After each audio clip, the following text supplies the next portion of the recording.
नमस्कार। पिछले वक्त में हमने विनिमय साध्य लेख पत्र या विलेख अथवा रुका अधिनियम सामान्य के परिचय में हमने बातें की थी। उसमें हमने देखा था कि विनिमय साध्य लेख पत्र क्या है, उसकी परिभाषाएं हमने देखी। उसके बाद में आवश्यक लक्षणें क्या थी वो हमने देखा। उसके बाद में विनिमय साध्य लेख पत्र के इसमें जो वैधानिक मान्यताएं जो दी हुई थी वो हमने देखे। उसके बाद में लीगल एस्टोपील्स जिसको हम बोलते हैं, वैधानिक रोके जिसको हम बोलेंगे, वो देखे।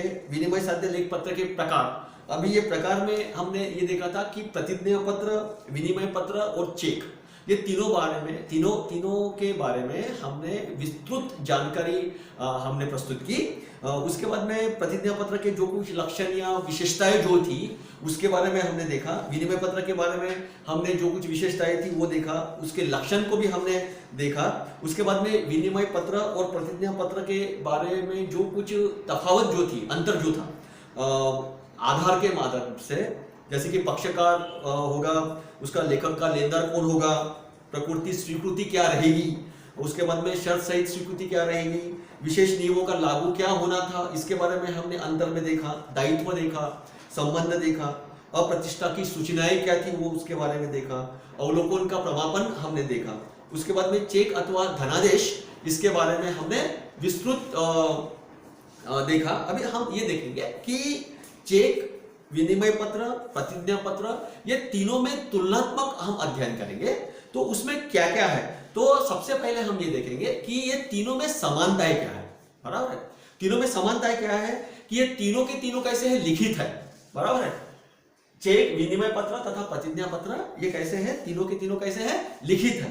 दूसरा कैसा है, इसमें तीनों के जो भी लिखने वाले हैं उसके हस्ताक्षर जो है वो बहुत महत्वपूर्ण होते हैं। बराबर है, यानी हस्ताक्षर होना एक बहुत महत्वपूर्ण बात है। उसके बाद में ये तीनों में विनिमय साध्य लेख पत्र के अधिनियम के अंतर्गत होता है ना। ये तीनों के तीनों विनिमय पत्र के अंतर्गत के नियमों के अंतर्गत में आते हैं। तीनों में भुगतान जो है वो शर्त रहित होना आवश्यक है। तीनों में भी कोई शर्त नहीं होती है क्या, शर्त नहीं होती है, तीनों भी शर्त रहित है। इन सभी भुगतान जाने वाली एक निश्चित धनराशि होती है। तीनों के तीनों इसमें जो भी कोई धनराशि देनी है वो धनराशि कैसी है, निश्चित रूप से दी गई है। तीनों का विशिष्ट स्वरूप है, जिसको हम क्या बोलेंगे, प्रॉपर फॉर्म जो हम बोलेंगे वो तैयार करना पड़ता है। तो तीनों के इसमें प्रॉपर फॉर्म्स है। अभी हम असमताएं देखेंगे या फिर अंतर देखेंगे। तो अंतर का आधार ये रहेगा कि पक्षकार। अभी चेक में पक्षकार क्या होगा, विनिमय पत्र में पक्षकार क्या होगा, या प्रतिज्ञा पत्र में पक्षकार क्या होगा। तो इसमें तीनों पक्षकार होते हैं चेक में। तो देनदार भी होता है, लिखने वाला होता है तथा लेनदार होता है। विनिमय पत्र में तीन पक्षकार होते हैं, लिखने वाला, देनदार तथा लेनदार। प्रतिज्ञा पत्र में लिखने वाला, देनदार तथा लेनदार, ये प्रतिज्ञा पत्र में होता है। अवधि कैसी रहेंगी इसमें, तो यह मांग पर देय होता, और उसका सबसे महत्वपूर्ण बात है कि यह मांग अथवा निश्चित अवधि के पश्चात अथवा देरी से जो भी कुछ होगा पश्चात देय होगा। प्रतिज्ञा पत्र में क्या रहेगा, यह भी मांग पर अथवा निश्चित अवधि के पश्चात पर देय होगा। फिर बाद में हम ये देखेंगे कि स्वीकृति कैसे की जाएगी। इसमें स्वीकृति आवश्यकता नहीं है। चेक में आवश्यकता है क्या, नहीं। इसमें स्वीकृति देनदार से कराई जाती है, काय में, विनिमय पत्र में। और प्रतिज्ञा पत्र में इसकी स्वीकृति की कोई आवश्यकता नहीं रहती। फिर भुगतान का जो आदेश जो है, आदेश या अथवा जो कुछ प्रतिज्ञा है वो क्या रहेगी। चेक के लिए क्या रहेगा, यह भुगतान करने का आदेश होता है। विनिमय पत्र में यह भी भुगतान करने का आदेश होता है, लेकिन किंतु भुगतान करने की प्रतिज्ञा होती है प्रतिज्ञा पत्र में। फिर रेखांकन क्या है, जिसको हम चेक के ऊपर में ऐसे क्रॉस करते, रेखांकन करते हैं ना, है ना, कि जो अकाउंट्स के पैसे जिसके नाम से हमने दिए हुए हैं उसी को जाएगा। फिर रेखांकन क्या होता है, तो चेक में रेखांकन किया जा सकता है। विनिमय पत्र में इसमें रेखांकन नहीं होता, और इसमें रेखांकन नहीं होता। प्रतिज्ञा पत्र में भी रेखांकन नहीं होता और विनिमय पत्र में भी नहीं होता। सिर्फ काय में होता है, सिर्फ चेक में होता है। स्टैंप, इसमें स्टैंप की आवश्यकता नहीं रहती। इसमें स्टैंप की आवश्यकता रहती है, विनिमय पत्र में स्टैंप की आवश्यकता होती है, और प्रतिज्ञा पत्र में भी स्टैंप की आवश्यकता होती है। प्रस्तुत न होने पर क्या दायित्व रहेगा, तो इसमें प्रस्तुत न किए जाने पर लेखक अपने दायित्व से मुक्त नहीं होता। हाँ, यदि बैंक फेल हो जाए तो दूसरी बात है। बराबर है कि नहीं। फिर बाद में विनिमय पत्र में क्या रहेगा, भुगतान की तिथि पर इसे प्रस्तुत न किए जाने पर इसका लेखक तथा अन्य पक्षकार अपने दायित्व से मुक्त हो जाते हैं। और प्रतिज्ञा पत्र में क्या रहेगा, इसमें देनदार अपने दायित्व से मुक्त नहीं होता। मुक्त होता है क्या? नहीं। फिर अनुग्रह दिवस क्या होता है? अभी इसमें अनुग्रह दिवस नहीं दिए जाते हैं। जो भी अनुग्रह करना है, जैसे कि 6 महीने की कालावधि होती है, तो 6 महीने में हम कभी भी जाके चेक को हम कैश कर सकते हैं। विनिमय पत्र में इसके अनुग्रह में 3 दिन दिए जाते हैं। सिर्फ 3 दिन के अंतर्गत में उसका अनुग्रह होना चाहिए। और प्रतिज्ञा पत्र में कैसा है, इसमें अनुग्रह दिवस नहीं दिए जाते हैं। इसमें कोई भी दिन नहीं दिया। प्रतिज्ञा पत्र अगर हमने कर दिया तो उसमें कोई भी दिन नहीं दी जाते हैं।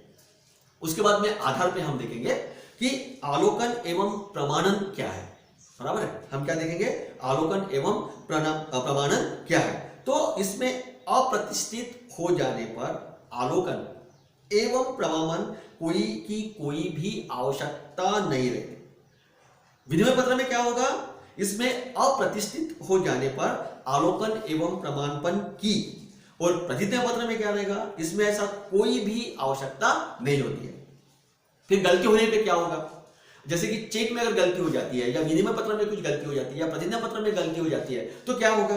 तो अगर गलती हो जाती है तो इसमें अगर गलती हो जाती है तो बैंक उसका भुगतान नहीं करेगा। कभी साइन छूट जाएगी, कभी डेट छूट जाएगा, कभी अमाउंट छूट जाएगी, कभी बैंक में पैसे रहेंगे जिसके नाम से वो दिया होगा वो नहीं होगा, तो इसमें बैंक भुगतान नहीं करेगा। विनिमय पत्र में क्या होगा, इसमें गलती होने पर यदि देनदार अपने को स्वीकृत दे दे तो उसका भुगतान करने के लिए बाध्य किया जा सकता है ना। हो सकता है कि गलती हो गई भैया, लेकिन वो जो देनदार जो है वो देनदार अगर वो स्वीकृत करता है तो, गलती स्वीकृत अगर करता है तो पैसे मिलेंगे, नहीं तो नहीं मिलेंगे। और प्रतिज्ञा पत्र में कैसा रहेगा, इसमें गलती होने की दशा में देनदार को भुगतान करने के लिए बाध्य किया जा सकता है। होता है प्रतिज्ञा पत्र में उसने डेट्स को अगर कुछ आगे पीछे में कर दिया होगा या अमाउंट्स को कुछ आगे पीछे कर दिया होगा तो उसमें गलती होने के दशा में देनदार को भुगतान करना पड़ेगा। उसके बाद में हम देखेंगे कि स्वीकृति क्या है ना। स्वीकृति क्या है, तो स्वीकृति यह है कि जो भी आज्ञादार या जो भी कोई देनदार होगा जिसको हम ट्रांस बोलेंगे, अपनी सहमति सूचित करते हैं और उसी को क्या कहेंगे, हम सहमति कहेंगे। जब देनदार विनिमय पत्र पर प्रायः सामने की ओर में स्वीकृत शब्द लिखकर उसके नीचे अपने हस्ताक्षर कर दे तो वह विनिमय पत्र की स्वीकृति हो जाती है।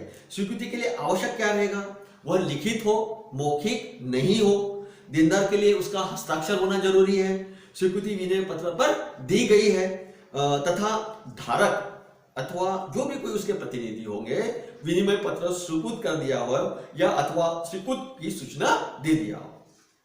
फिर स्वीकृति कौन दे सकता है, बराबर है ना।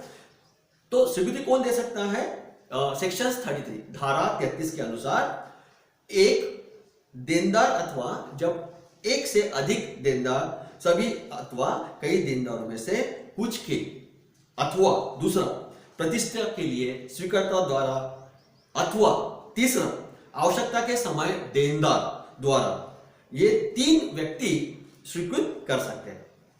फिर हम देखेंगे कि स्वीकृति के प्रकार क्या क्या है, बराबर। तो एक है साधारण स्वीकृति जिसको हम बोलेंगे कि जनरल एक्सेप्टेंस। जब देनदार केवल स्वीकृति शब्द लिखकर अपने हस्ताक्षर कर देता है तो वह साधारण स्वीकृति हो जाती है ना। जैसे कि हमने बोल दिया कि एक्सेप्ट, स्वीकृत कर दिया हमने और नीचे साइन किया, डेट डाल दिया, तो वो कैसा हो गया, साधारण स्वीकृति हो गई।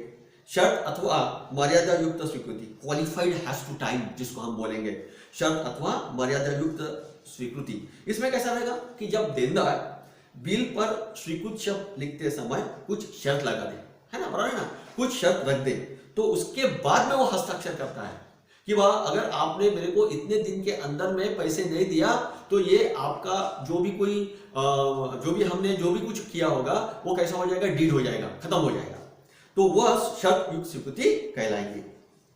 उसके बाद में तीसरा जो प्रकार है सबसे महत्वपूर्ण है क्वालिफाइड हैज टू टाइम जिसको हम बोलेंगे समय सीमित स्वीकृति। तो ये कैसा रहेगा, जब किसी बिल पर आदेशित समय के अतिरिक्त अन्य समय पर भुगतान करने की जो भी कोई शर्त लिख जाती है तो उसको समय सीमित स्वीकृति कहलाता है। उसके बाद में एक हो गया समय सीमित के लिए शर्त युक्त स्वीकृति में, दूसरा रहेगा धनराशि संबंधित मर्यादा। एक कौन सी रहेगी, समय सीमित स्वीकृति, दूसरा कौन सा रहेगा, धनराशि संबंधित मर्यादा। जब किसी बिल को आदेशित धनराशि के किसी अंश अथवा अधूरी धनराशि के लिए स्वीकृति दी गई हो तो उसको हम बोलेंगे धनराशि संबंधी मर्यादित स्वीकृति। होता है ना कभी कभी ऐसा कि एक आदि जन ने डिमांड्स कर दिया कि हमको 50,000 रुपये होना, लेकिन उस समय पर 50,000 रुपये अगर नहीं है, 25,000 रुपये है, तो 25,000 रुपये हम लेके उसको और हम समय देंगे 25,000 के लिए और वही 25,000 के लिए, तो वो रहेगा धनराशि संबंधित मर्यादित स्वीकृति। उसके बाद में स्थान संबंधी मर्यादा, क्वालिफाइड हैज टू प्लेस। तो जब किसी प्रादेशिक स्थान के बजाय किसी अन्य स्थान पर भुगतान या स्वीकृति दी गई हो तो स्थान संबंधी मर्यादा वाली हम उसको बोलेंगे। फिर उसके बाद में हम देखेंगे कि शर्त वाली स्वीकृति, जैसे कंडीशनल एक्सेप्टेंस जिसको हम बोलेंगे, तो जब बिल पर यह लिख दिया गया जाता है उसका भुगतान बिल में लिखित घटना से घटित होने पे वो शर्त वाली स्वीकृति कहलाती है। जैसे कि अ ने ब को बोल दिया कि मुझे माल बेचना है, तो और आपको इतना पैसा देना है, ये पर्टिकुलर प्लेस पे देना है, ये पर्टिकुलर टाइम पे देना है, ये तीनों की तीनों चीजें अगर उसमें आ जाती हैं तो वो कैसा हो जाएगा, वो शर्त हो जाएगी। किस्तों में भुगतान संबंधी मर्यादा, जब किसी बिल पर देनदार द्वारा यह शर्त लगा दी जाती है जिसका भुगतान किस्तों में होता तो वो किस्तों के भुगतान संबंधी मर्यादा कहलाती है। बराबर है। जैसे कि बिल का भुगतान 150 रुपये मासिक किस्तों से करना है, बराबर है, तो हमको 150 रुपया हर महीने 150 रुपया हमको देना है। कुछ देनदारों द्वारा मर्यादित स्वीकृति, जब किसी बिल के 2 या 2 से अधिक देनदार हो तथा उसमें से केवल कुछ ही द्वारा स्वीकृति प्रदान हो तो कुछ देनदार द्वारा मर्यादित स्वीकृति हम उसको कहलाएंगे। उसके बाद में हम ये देखेंगे कि यथा विधिधारी क्या होता है, जिसको हम holders in the due course हम बोलेंगे उसको। यथा विधिधारी क्या होता है, यथा विधिधारी से अभिप्राय ऐसे व्यक्ति से है जो प्रतिफल के बदले में विलेख पत्र में लिखित धन देय होने से पूर्व और विश्वास के लिए पर्याप्त कारण न रखते हुए जिस व्यक्ति से अपना अधिकार को हम क्या बोलेंगे यहाँ पे, टाइटल बोलेंगे हम उसको, अधिकार प्राप्त किया था, उसके अधिकार से कोई दोष विद्यमान था या किसी प्रतिज्ञा पत्र, विनिमय पत्र तथा चेक का अधिकारी हो जाता है जो वाहक को देय हो अथवा आदेशानुसार देय हो या उसका जो भी कोई प्राप्त करता अथवा पृष्ठांकित यथाविधाकारी हो जाता है। ये कौन सी इसमें आएगा, यथाविधाकारी सेक्शन 9 के अंतर्गत आएगा, धारा 9 के अंतर्गत आएगा। फिर हम ये देखेंगे कि इसकी जो कुछ आवश्यक बातें हैं, आवश्यक बातें को हम यथा विधिधारी की जो आवश्यक बातें जो है हम उसको लक्षण भी बोलेंगे। तो क्या क्या लक्षण है, प्रतिफल के बदले में, फॉर कंसिडरेशंस, है ना, प्रतिफल के बदले में वो मिलेगा। उसके बाद में जो भी कोई विलेख का अधिकार रहेगा, अभी विलेख का अधिकार क्या रहेगा कि वाहक का जो भी देय विलेख, जिसको हम लेख पत्र बोलेंगे, दशा में उसका धारक अथवा अधिकारी हो या आदेश पर देय विलेख की दशा में उसका प्राप्तकर्ता अथवा पृष्ठांकित है। तीसरा क्या रहेगा, परिपक्वता की तिथि से। अभी ये जो भुगतान वाली जो भी लिखित तिथि है वो पूर्व हो या उसके प्राप्त हो गया हो, है ना, बराबर है ना, जो भी लिखित रहेगा उसी में होगा। उसके बाद में हस्तांतरण का अधिकार रहेगा, बिल्कुल, टाइटल ऑफ द ट्रांसफर रहेगा, बिल्कुल। उसे इस बात का तनिक भी संदेश नहीं होना चाहिए कि उस व्यक्ति के अधिकार से जिसमें उसके विलेख प्राप्त किया है या कोई दोष था, बराबर, यानी हस्तांतरण का अधिकार बिल्कुल रहेगा ही रहेगा। पूर्ण, जिसको हम कंप्लीट बोलेंगे, बहुत आवश्यक बातें हैं। यथा विधिधारी बनने के लिए परम आवश्यक है कि विलेख पूर्ण एवं उचित हो, है ना, बराबर है कि नहीं। और उसके बाद में अपूर्ण या फिर कुछ टूटा फूटा या समझने के लिए कुछ दिक्कत हो या साथ प्राप्त करना चाहिए, या दूसरे शब्द में विलेख को प्राप्त करने वाले व्यक्ति यथाविधि बनने के लिए या विलेख को पूर्ण दशा में होना चाहिए, पूर्ण सद्भावना। अभी इसमें क्या रहेगा कि यथाविधारी बनने के लिए जो भी कोई अंतिम किंतु महत्वपूर्ण जो बात है वो विलेख पर पूर्ण सद्भावना के साथ प्राप्त करना चाहिए, या दूसरे शब्दों में विलेख को प्राप्त करने वाले व्यक्ति को वह विश्वास होना चाहिए कि जिस व्यक्ति से वह प्राप्त किया गया है उस व्यक्ति के विलेख पर अच्छा सत्व हो। फिर हम ये देखेंगे कि उसकी जो विशेष अधिकार जो है, यथा विधिधारी के जो विशेष अधिकार जो है वो क्या क्या है। तो अपूर्ण स्टैम्प युक्त लेख पत्र के दशा में यहां पे कैसा होगा कि अगर कोई व्यक्ति हस्ताक्षर करने पे स्टाम्प युक्त लेख पत्र किसी दूसरे व्यक्ति को दे देता है, या यथाविधारी के विरुद्ध पे यह नहीं कहा जा सकता है कि लेख पत्र द्वारा उसके द्वारा दिए गए अधिकारों के अनुसार पूर्ण नहीं किया गया, यानी कि बेशक यदि स्टैम्प लेख पत्र धनराशि के लिए पर्याप्त है ना, जो भी कोई स्टैम्प पत्र रहेगा वो धनराशि के लिए अगर पर्याप्त है तो फिर उसमें कोई भी दिक्कत नहीं आएगी। दूसरा, पूर्व पक्षकारों का दायित्व, यानी विनिमय साध्य जो लेख पत्र है वो प्रत्येक पूर्व पक्षकार यथाविधारी के प्रति उस समय तक उत्तरदायित्व रहता है जब तक कि लेख पत्र पूर्ण रूप से संतुष्ट नहीं हो जाता। तीसरा, कल्पित अथवा झूठे नाम से आहरित बिल कर स्वीकारता, जब कोई विनिमय पत्र लेखक, जिसको हम रॉयल्स बोलेंगे, के आदेशानुसार किसी कल्पित नाम से देय हो, उस व्यक्ति द्वारा लेखक के हस्ताक्षर के रूप में पुष्टांकित किया गया हो, तो स्वीकर्ता यथाविधारी के विरुद्ध यह नहीं कह सकता कि ये जो नाम है ये नाम कैसा है, कल्पित है। विनिमय साध्यता द्वारा, जब कोई लेख पत्र का विनिमय साध्यता यथाविधारी हो गया तो उससे संबंधित अन्य पक्षकार अपने दायित्व से उस आधार पर मुक्त नहीं हो सकते। लेख पत्र सुपुर्द की किसी शर्त से अथवा किसी प्रयोजन के लिए की गई थी। उसके बाद में धारक द्वारा यथाविधारी के अधिकार प्राप्त की जाना। छठवां, अवैधानिक साधनों अथवा अवैधानिक प्रतिफल के बदले लेख पत्र प्राप्त किया जाना। सातवां, प्रत्येक धारक यथाविधारी माना जाता है। ये कैसा रहेगा? Holder is a negotiable instrument, is a holder is a due course. ये कैसा रहेगा? तो ये जब तक इसके विरुद्ध कोई अन्य बात ना हो, नियमानुसार विनिमय साध्य लेख पत्र का प्रत्येक यथाविधारी माना जाता है।